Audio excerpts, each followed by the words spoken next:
أشهد أن محمدا عبده ورسوله الداعي إلى رضوانه اللهم صل عليه وعلى آله وأصحابه وإخوانه.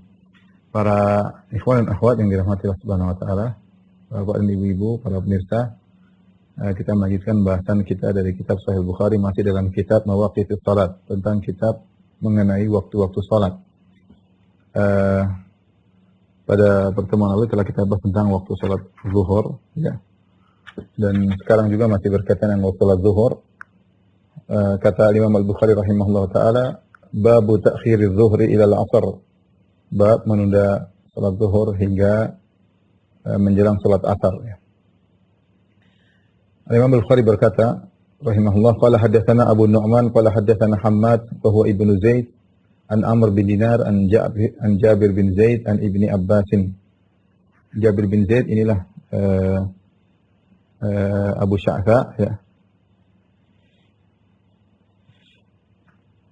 Dari Ibnu Abbas radhiyallahu ta'ala anhuma, anna Nabi sallallahu alaihi wasallam, Ibnu Abbas berkata bahwasanya Rasulullah sallallahu alaihi wasallam shalla bil Madinati 7 wa 8. Rasulullah sallallahu salat di kota Madinah 7 rakaat dan 8 rakaat.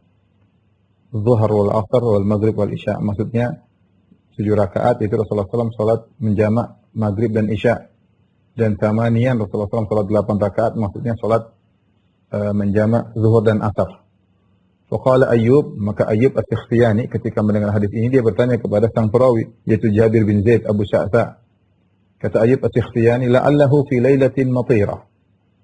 Bisa jadi Rasulullah SAW menjamaknya maghrib dan isya di waktu hujan. Kata Jabir bin Zaid, bisa jadi. Bisa jadi. Jadi hadis ini diriwayatkan oleh Ibn Abbas menceritakan Nabi pernah menjamak salat tidak safar. Tapi Rasulullah SAW menjamak zuhur dan asar 4-4 sehingga 8 rakaat, dan maghrib dan isya 3-4 sehingga menjadi 7 rakaat. Hadis ini juga diriwayatkan dalam selain Sahih Bukhari seperti Sahih Muslim dan yang lainnya, demikian juga dalam Muwatta' Malik, ya. Ada tambahan yaitu Ibn Abbas mengatakan Rasulullah SAW menjamak antara salat zuhur dan asar, maghrib dan isya min ghairi khaufin wala safarin.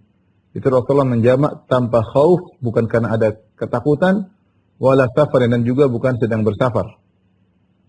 Qala Malik la'allahu kana fi matar. Kata Imam Malik, bisa jadi Rasulullah menjamak karena hujan.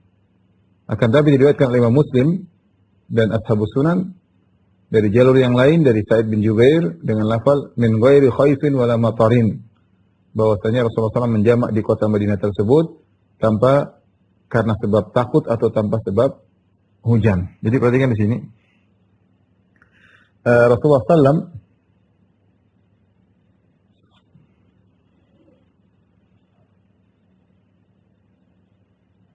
menjamak zuhur dan asar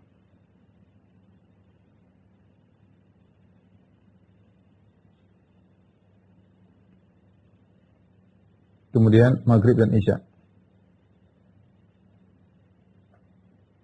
Yang ini totalnya adalah 4 tambah 4 sama dengan 8 rakaat.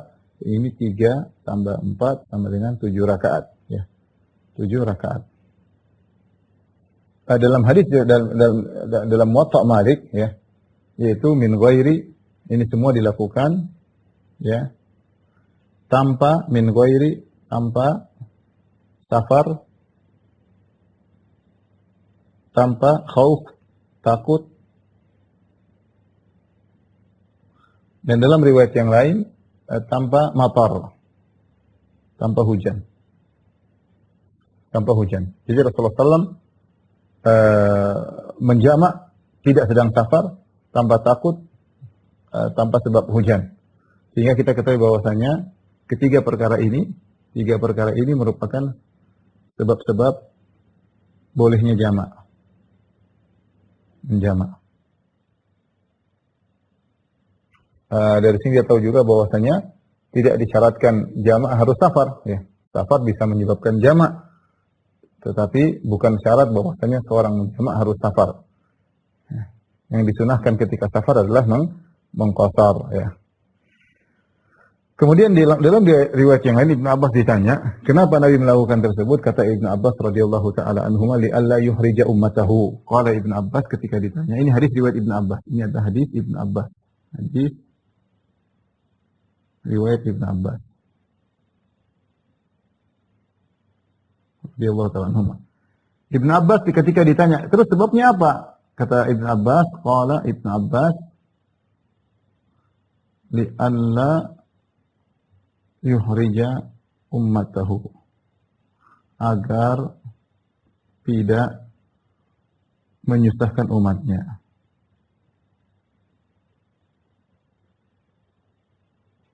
Baik. Dari hadis ini maka timbul berbagai pendapat di kalangan para ulama. Kenapa Nabi SAW menjama ini zuhur dan asar, maghrib dan isya, padahal tidak sedang safar, padahal tidak dalam kondisi ketakutan, padahal bukan juga dalam kondisi hujan, ya. Terus apa sebabnya? Maka banyak pendapat di kalangan para ulama, di antaranya ya ada yang mengatakan khilaf di kalangan para ulama, ya. Kalau gitu sebabnya apa? Lantas sebabnya apa?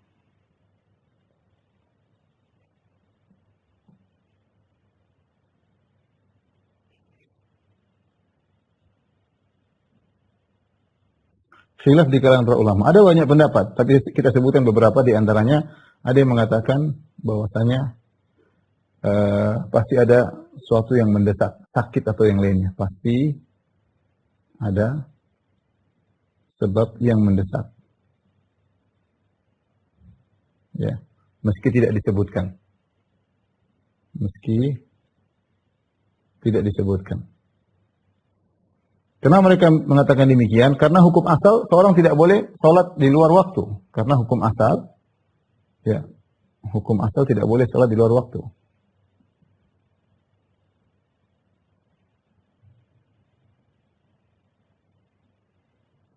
Asal sholat pada waktunya, tidak boleh di luar waktu.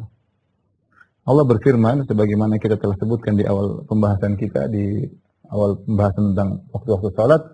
Kata Allah Subhanahu wa taala bahwasanya salat itu alal mu'minina kitaban mauquta, ya. Inna salata alal mu'minina kitaban mauquta. Bahwasanya ada waktu yang sudah ditentukan, kitaban mauquta. Ya, tidak boleh seorang melanggar waktu ini, ya. Sehingga mereka mengatakan Rasulullah menjama ini pasti ada sebab, mungkin sakit, mungkin yang lainnya, mungkin angin kencang, mungkin gelap yang sangat gelap. Mungkin apa, pokoknya ada sebab meskipun Ibnu Abbas tidak menyebutkannya. Pendapat yang kedua, ini pendapat pertama. Pendapat yang kedua mengatakan bahwasanya ini adalah jamak suri. Ini pendapat Abu Hanifah dan sebagian ulama. Ini adalah jamak suri. Jamak suri itu bukan jamak asalnya tapi seperti jamak, yaitu bukan jamak tapi seperti jamak. Maksudnya gimana? Maksudnya Nabi menunda sholat zuhur sampai menjelang asar. Maksudnya Nabi menunda, ini yang dijadikan, sepertinya ini pendapat Imam Al-Bukhari, Nabi menunda sholat zuhur hingga menjelang asar.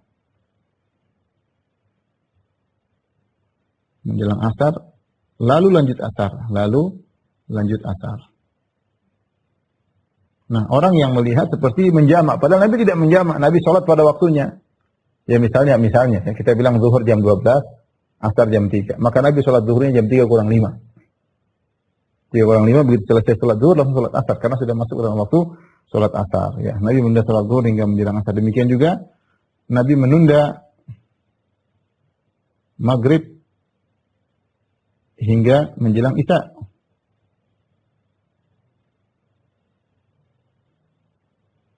Lalu sholat isya. Kedua pendapat ini pendapat yang kuat karena mereka kembali kepada hukum asal bahwasanya inna sholata kanat al-mu'minina kitaban mawquta. Inna sholata kanat al-mu'minina kitaban mawquta, bahwasanya sholat itu harus ada waktunya, tidak boleh dikerjakan di luar sholat kecuali ada sebab. Ya, ada sebab. Entah kita bilang ada sebab yang tidak diketahui, bagaimana pendapat yang pertama, atau kita mengatakan jamaknya jamak suri sebagaimana pendapat Imam Abu Hanifah. Pendapat yang ketiga, ini pendapat sebagian ulama, ini zahir perkataan Ibnu Abbas, tidak mengapa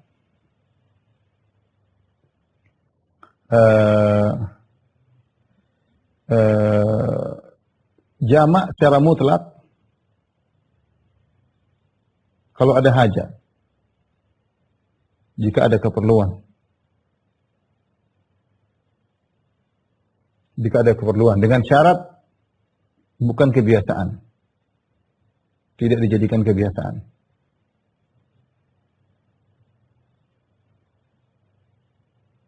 Dan ini zahir dari pendapat Ibnu Abbas radhiyallahu anhu. Ketika dia ditanya, tadi disebutkan, ini perkataan Ibnu Abbas, kenapa kata Ibnu Abbas, li alla yuhrija ummatahu, agar tidak menyusahkan umatnya. Jadi ini pendapat yang dipilih, kata Ibnu Hajar rahimahullah ta'ala, dipilih oleh Ibnu Sirin, Rabi'atul Rai, guru Imam Malik, kemudian Ashhab, muridnya Imam Malik, Ibnu Al-Munzir, Al-Qaffal, ya. Demikian juga Al-Khattabi meriwayatkan dari sekelompok dari ashabul hadis, ya. Dalilnya tegas dari jalan Sa'id ibn Jubair dari hadis yang sama. Ibnu Jubair berkata, Sa'id ibn Jubair, faqultu li Ibnu Abbas, setelah dia mendengar hadis ini dari Ibnu Abbas, Rasulullah SAW jama'a zuhar wal asr wal maghrib wal isya min ghairi matarin wala khaufin, maka Rasulullah menjamak tanpa karena ada takut dan tanpa karena ada hujan. Maka Sa'id bin Jubair, muridnya Ibnu Abbas, berkata, lima fa'ala dzalik, wahai Ibnu Abbas, kenapa Rasulullah SAW melakukan demikian?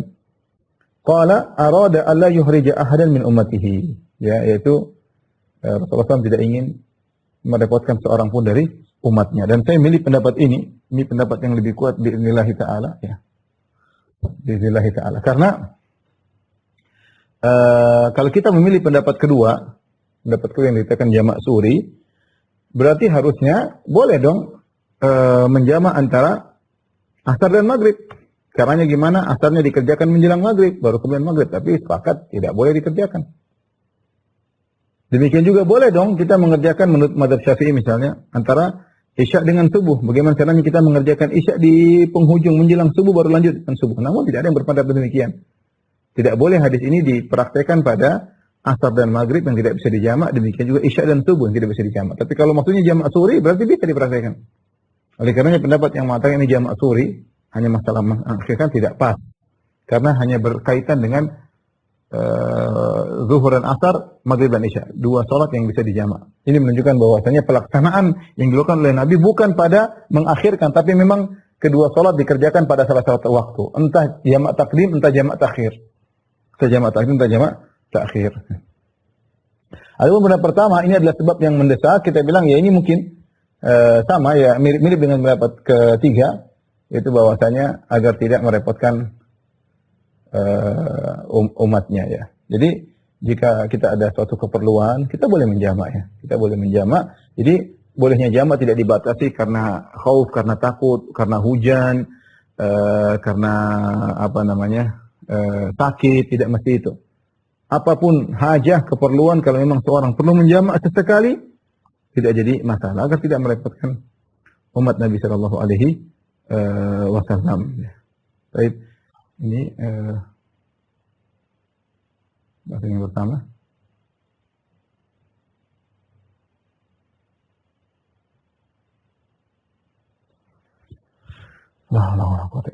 Baik, kita lanjutkan pembahasan yang kedua, hadis yang berikutnya. Adapun perkataan Abu Sya'tha ketika dia mengatakan bahwasanya mungkin lailatin matirah karena hujan, maka ini dibantah oleh perkataan Ibnu Abbas bahwasanya min ghairi matarin, bahwasanya Rasulullah SAW menjamak tersebut tanpa karena ada hujan, ya. Hadis berikutnya bab waqtil asr, bab tentang waktu salat asar. Kita selesai dari waktu salat zuhur. Sekarang kita bahas tentang waktu salat asar. Dari hadis sebelumnya juga kita tahu bahwasanya menjamak itu tidak harus safar. Seorang bisa menjamak tanpa safar. Ya, itu bisa dilakukan, ya. Misalnya seorang dokter mau operasi, dia operasinya akan berlangsung panjang ya, dari sebelum asar sampai misalnya sampai maghrib. Jadi dia tahu kalau dia sudah mulai masuk ruang operasi dia kemungkinan tidak bisa sholat. Makanya dia jamak asar dengan zuhur supaya dia asarnya meskipun lewat tidak ada masalah. Ini contoh boleh-boleh saja. Seperti kemarin musim-musim pandemi, seorang memakai baju hazmat, ya, kemudian dia sulit untuk melepaskan, ini boleh jamak ya, karena dalam kondisi membutuhkan. Ya, ini tidak jadi masalah. Islam mudah. Kita tidak sengaja untuk sering jamak-jamak karena hukum asal tidak boleh sholat di luar waktu. Tapi kalau ada keperluan tidak jadi masalah. Bab waktil asar, bab tentang sholat asar, waktu sholat asar. Wa qala Abu Usamah an Hisham fi qa'ri hujratiha.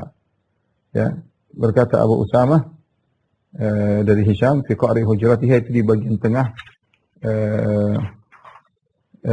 hujrahnya Aisyah radhiyallahu taala anha. Maksudnya apa, akan kita jelaskan. Imam Bukhari berkata qala haddatsana Ibrahim bin Munzir qala haddatsana Anas bin Iyad an Hisham an abihi anna Aisyah qalat. Ini tentang waktu asar ya. Bahwasanya Aisyah berkata kana Rasulullah sallallahu alaihi wasallam yusalli al-'asr wa syamsu lam takhruj min hujratiha. Adalah Rasulullah sallallahu salat asar ya, dan matahari belum keluar dari kamarnya. Matahari belum dari kamar Aisyah radhiyallahu anha. Maksudnya kamar Aisyah kecil ya. Sehingga matahari ketika masuk artinya matahari masih apa? Masih terang. Salat asar dilakukan matahari masih terang. Sehingga cahaya matahari masih ada di rumah Nabi sallallahu alaihi wasallam. Rumah Nabi kan sederhana, kemudian ada hujrahnya, ada bukaannya ya. Jadi kalau rumah Nabi sallallahu alaihi wasallam kira-kira begini rumah Nabi. Ya. Ini ghurfah. Kemudian itu hujurat.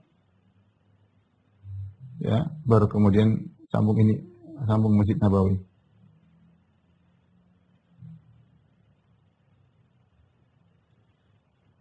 Ini namanya ghurfah. Kamar. Kamar itu maksudnya apa? Atasnya tertutup. Nah, kalau ini namanya hujrah. Hujrah.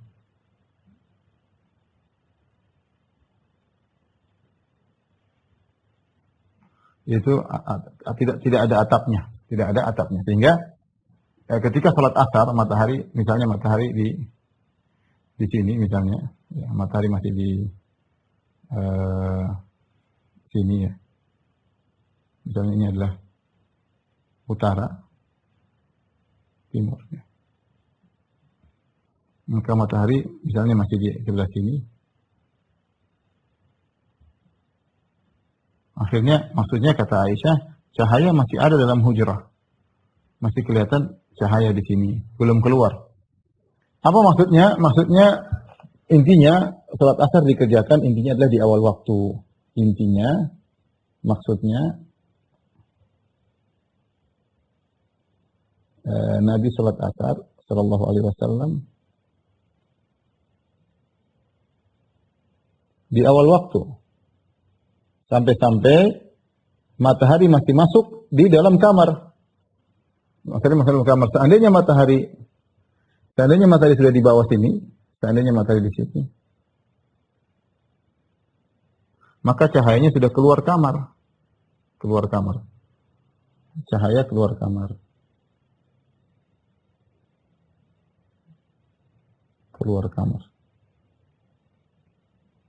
Ini cahaya dalam kamar. Masih dalam hujrah, maksudnya dalam hujrah ya. Dalam hujrah.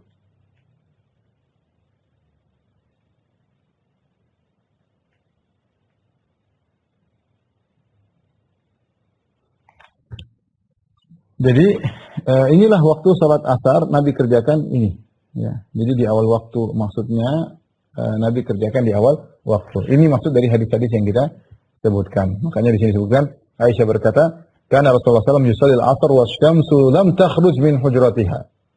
Rasulullah SAW salat asar sementara matahari masih berada dalam kamarnya. Masih berada dalam kamarnya, belum keluar dari hujrah. Kemudian hadis berikutnya, Imam Bukhari berkata, qala haddatsana Qutaibah, qala haddatsana Laits an Ibni Syihab an Urwah an Aisyah anna Rasulullah sallallahu alaihi wasallam salat al-'asr wa syamsu fi hujratiha. Rasulullah SAW salat asar sementara matahari masih di hujrahnya. Hujrah tadi kita sebutkan itu bagian ruangan yang tidak ada atapnya. Yang ada atapnya namanya ghurfah. Rasulullah SAW tidurnya di di ghurfah ya.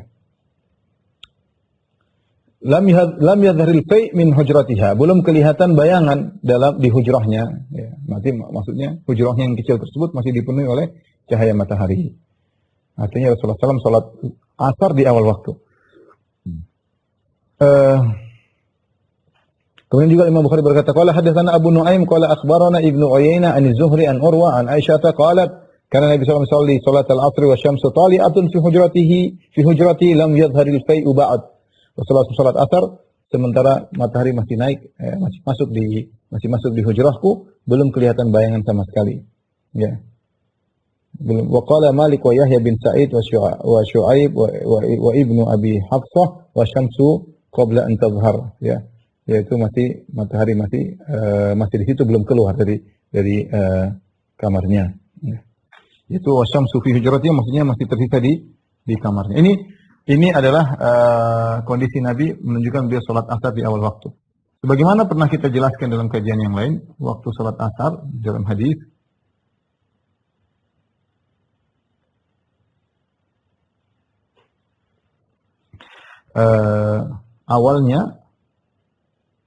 awal adalah ketika panjang bayangan sama dengan panjang benda.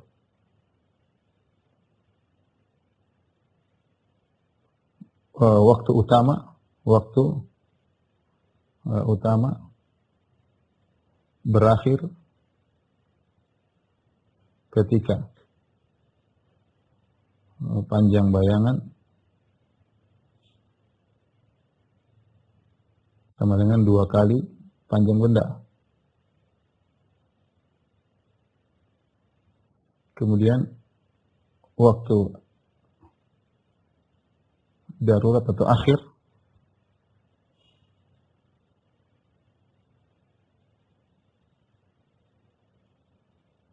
adalah sebelum matahari terbenam.